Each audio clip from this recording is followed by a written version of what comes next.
Mumbai central Haj committee of India కార్యాలయంలో ఘనంగా గణతంత్ర దినోత్సవం వేడుకలు.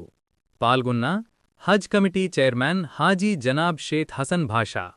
Mumbai central Haj committee of India గణతంత్ర దినోత్సవ రోజున రిపబ్లిక్ డే సందర్భంగా central Haj committee CEO Shahnawaz, CEO Mohammad Niyaz, central Haj committee స్టాఫ్తో ఈరోజు రాష్ట్ర హజ్ కమిటీ చైర్మన్ హాజీ హసన్ ఘన నివాళులు అర్పించారు.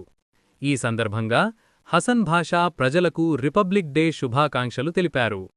మనల్ని మనం పాలించుకునేందుకు రూపొందించుకున్న రాజ్యాంగం అమలులోకి వచ్చిన రోజును ఘనంగా జరుపుకుందామన్నారు. ప్రతి ఒక్కరూ రాజ్యాంగ విలువలు కాపాడాలి, ప్రజాస్వామ్య పరిరక్షణకు పాటుపడాలి అన్నారు.